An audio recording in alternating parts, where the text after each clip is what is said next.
You're cheering for them. I ended up dating an agent and marrying him. So because my husband's so steady and sovereign in himself, I could do whatever. And he'd be like, you go.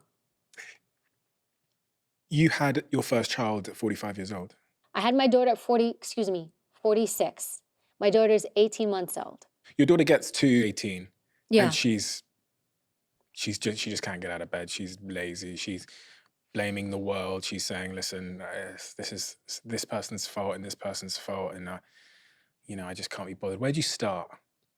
Well, look, if I've done a good job and my husband and I have done a good job, and again, it's not 100% us, we should have hopefully by that point put in certain structures in place to prevent that. I'll give you a small example. I've never put an iPhone in front of her. I have no working television in my house because I control what she absorbs, not the internet. And I'm going to hold on to that as long as possible because I've seen with the cell phones. I'm a grown-ass adult and I'll look at stuff and it impacts me and I'm like, I can't look at this. Or I'll unfollow things or I'll go off social. I don't want to see it. I cover news. I cover crime, I cover really heinous things. And there are times where I do the news, Stephen, I don't watch it. So there are little things that I can do. So up until this point, 18 months, it's a lot more work for me and my family.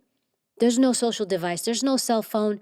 I control that. I kind of look at it. I want to know what's feeding her mind. The way I choose to make her food, I choose what goes in the mind. I control it.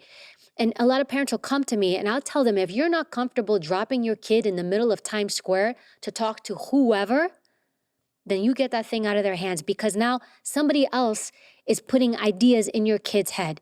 I have no control over that. Zero. And that's powerful. That's one. And especially we see it affect little girls. And again, I'm a grown woman and social media impacts me. And the moment I'm like, I put that thing away.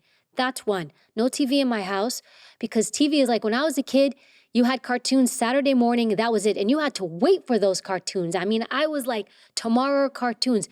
So this instant gratification process that kids have, that's why you hear like, help me get to here fast.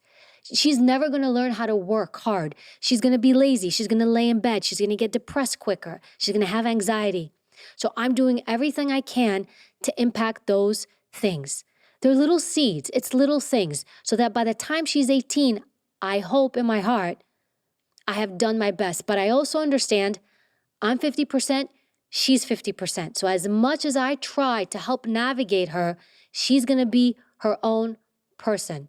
And I'm going to have to listen, understand what her value systems are, what she cares about, but her exposure to them is I regulate that. Even the school she's going to go to. I sit there, I'm already thinking about where I'm going to put her to school. And I'm like, do I want her in a public school? I don't know. I don't want her being like, Mom, I want a Gucci belt and, labels and all this stuff. I was like, I don't want her to think like that. I want her to have a different mindset. I'm like, so I'm creating in my head, how do I do that? Another thing I do, super small, I take her to Greece with me every summer. Do you know where we go in Greece? In the village. I'm talking like bathroom in the back, hardcore, like rug in it. My parents grew up in villages. I grew up in that. I lived in that in the summer. June, July, August, September, I was in the village. In fact, the bathroom was connected to the chicken coop. Would you let her fly business class? No. The only time I fly business class is when somebody else is paying. Why? Because I'm saving my money. Because business class is expensive. Because I work really hard and I'm okay to sit in the back. So business class, there has to be a really good reason why I'm going to dish out that money for business class for myself, let alone my daughter. Economy. My poor kid, right? She's going to grow up and I'm like, you can keep all your stuff to yourself. You, one of the things we were chatting about before we started recording was that your favorite days are when you work out, you go to the gym. Why is that so important to you? Why is exercise so central to everything that you do in your mind? I think that there's a school of like the mind and the body are two separate things. And a lot of people will be like, I'm working on my mind. I listen to podcasts, which is great, but then they don't work out their body. And these things live together. I learned this in the Secret Service. Like these things they're married. So if you're depressed and you're not getting off the sofa, there's a problem. Your body needs help.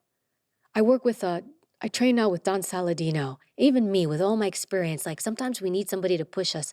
And accountability is a big thing. So I always tell people if you're struggling, have somebody be accountable for you. Don, who I work with and I train with, he makes me take a photo of every meal I eat and text it to him. He's like, I want to see what you're putting in your mouth.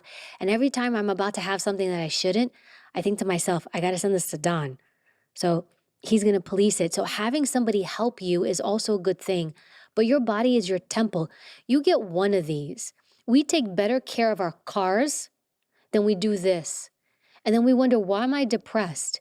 Because you have to move this. You have to take care of it. Everything in the US Secret Service was about performance. This is your home. It houses your mind. It houses your soul.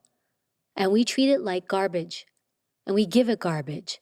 When I run and I work out at night, all the stress, I'm like any other human being. I accumulate stress, people's angst, stuff coming at me, and I need a way to release it. So at night, I go run and I let it out. There's been times in my life, I could think of two distinct times. I remember once, and I don't remember what it was, but I had such a stressful, hard day.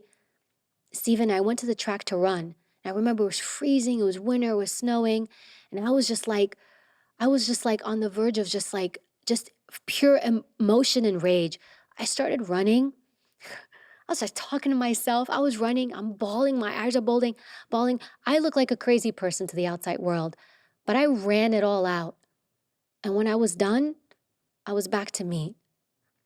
The physical element of our body is such an important thing, and we treat them as two separate entities.